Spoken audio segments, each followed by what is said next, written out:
Today I'm going to present you with the cost comparison of an electric vehicle versus an internal combustion engine car. So the cars that we will be comparing today with you is going to be a BMW 320 diesel M Sport. This car I think is the benchmark for diesel economy, and I'm not going to compare this with the Tesla.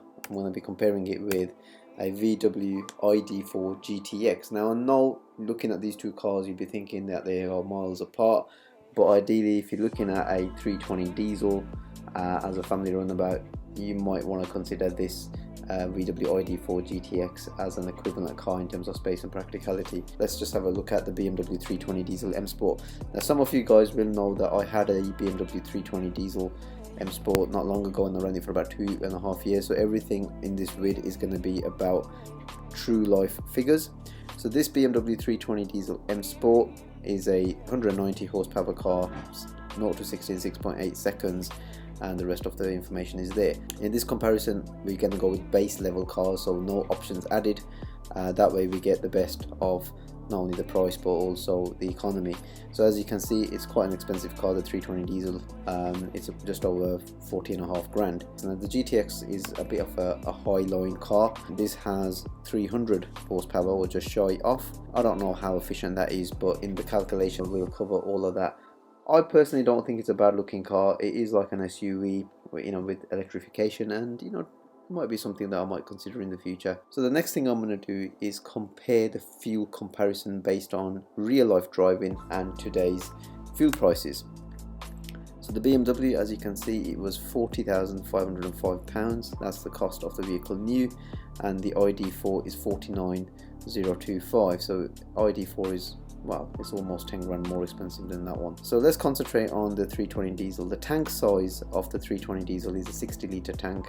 Price of diesel as at today's prices is £1.75 in the UK. So if you are going to bring your car up from empty all the way to the full capacity, it's going to cost you £105. Now on a combined cycle, it's going to do about 450 miles, and that is realistic. That's exactly what I used to get when I had the G20 320 diesel. It was exactly the same all the time, and that includes when you got your heated seats on and stuff like that. 450 was pretty much exactly how it was, and therefore the cost per mile equates to 23 pence based on the full tank of diesel. Every time you fill up, you might be filling up with more like 55 litres or whatnot, so it might not cost you a full £105, but if you run it right to the ground at an average price of £1.75, which I have got from RAC's website, it's going to cost you about 23 pence a mile.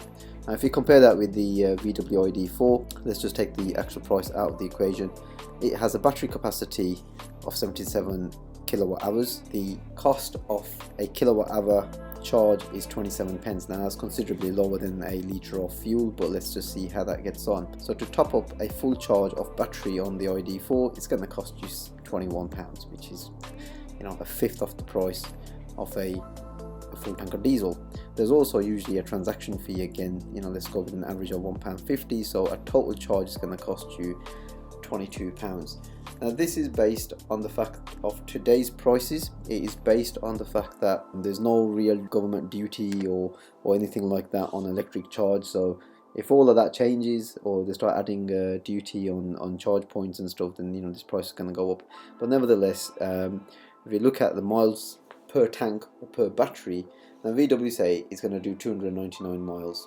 I don't think that's quite right. I think it's going to do no more than 220 miles in realistic driving. So then when you do the calculation, it works out to be 10 pence a mile as opposed to 23 pence a mile, and that is a considerable saving on running the car. I'm going to compare what the cost of PCP is when you buy these cars. Now let's face it, everyone usually says, oh, you're never going to pay 40k in cash, or you're never going to pay 49k in cash or anything like that. But the thing is, even if you're going to do a PCP on something like this, it's going to be actual cash that you're going to pay. It's still going to end up being like something like a good few £100 a month, so you've got to take that into consideration. So the calculator that I've used here is a well-known finance company calculation that I've done, and I've based this on exactly those cars. So the BMW 320 diesel, I put in the details of that particular car. Cash price was 40,505. I'm assuming that you go and buy these cars with like a deposit or equity in your current car of about 5 grand. So let's just assume it on that, and therefore the amount of credit on the BMW would be £35,500.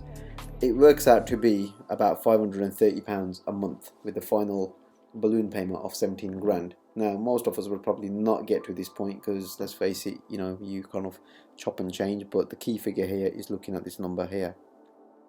If you do the same on the ID4 GTX, the £5,000 deposit, it works out to be £603. Now, the initial installment on this calculator, they added a £50 admin fee, but usually it will be exactly the same as these. The APR on this calculator was 6.9, which I think it's probably a little bit high. I'll come back to that in a bit. And this bit here is just like a total charge cost and how much you totally pay, which is never the case. Now, when you're looking at this, you're already looking at it from a point of, well, that's already going to cost you your £70 more a month compared to a BMW 320 diesel. Now, one thing that I will say is you never pay that price at a main dealer. There's always going to be finance contributions, etc. So you can easily knock off at least, I don't know, almost 10 grand off that. 9k maybe on that price. So you're never really going to pay that. It'll be probably more like 450 quid or whatever it might be, closer to that figure. But the way the supply and demand is at the moment, I don't know how much contributions the dealers are going to be offering. So yeah, let's just go with this figure here. Just for comparison purposes and transparency, when I bought the 320 diesel, it was a brand new model at the time, and I went on a VIP event, and I think I'd saved something in the region of about 10 grand off the list price. I think ordinarily you'd probably save about 5k. So let's just say, as a comparison, and the electric car will cost you at least about £70 to £100 more than an equivalent internal combustion engine car. And as there's a huge demand for both cars, as I reckon at the moment, the contributions are probably not going to be as high, especially on electric cars. The technology is so new that you'd be lucky to walk away with, like, say, a 2 grand discount. So let's just assume that it's at least £100 difference between these two cars. But we've already seen the BMW 320 diesel costing about £530 and the ID4 at 603. Let's look at the fuel cost, and let's assume that we're going to be doing 1,000 miles a month. Now, going back to how much it was going to cost, roughly speaking, it was about £105 for an average of 450 miles.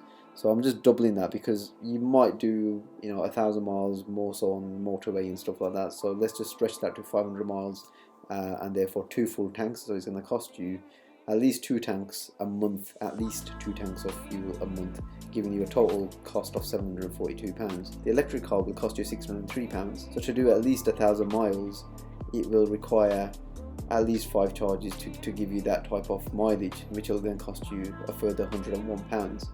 So when you then look at the bottom line of cost comparison, yes, on the face of this, the EV, even though you're paying more a month on the PCP deal, your charging costs are lower, therefore it's costing you just a little bit lower there. If you go to BMW and you get some significant savings on the cost price and contributions, it's only going to reduce your monthly running cost down, which will then make the gap between owning a diesel and an electric vehicle flip the other way, and it could be quite a significant flip. And also, if your monthly running cost is a high priority, then on this example I would say that it's not worth getting at this present moment in time the electric vehicle, just because the savings are just not there. So one thing that I will say is that we are looking at 2 cars, both which are at pretty much base level with no options.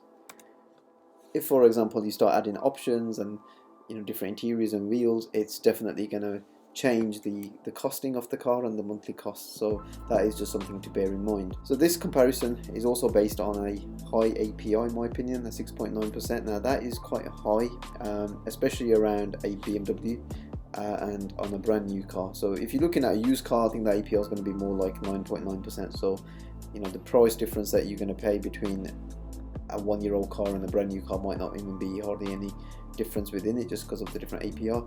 But I remember when I bought my 320 diesel, the APR that was being offered at that time was more like 2.9%, which was fantastic. It was really low, and I'm sure that they're probably still hovering around that level. So that's something to bear in mind. If the APR is lower than 6.9%, it's going to make that monthly installment cost much more attractive as well and lower it further down. So guys, thank you for watching. If you do have any questions, then just drop it in the comment section below. I do hope that you have enjoyed this vid.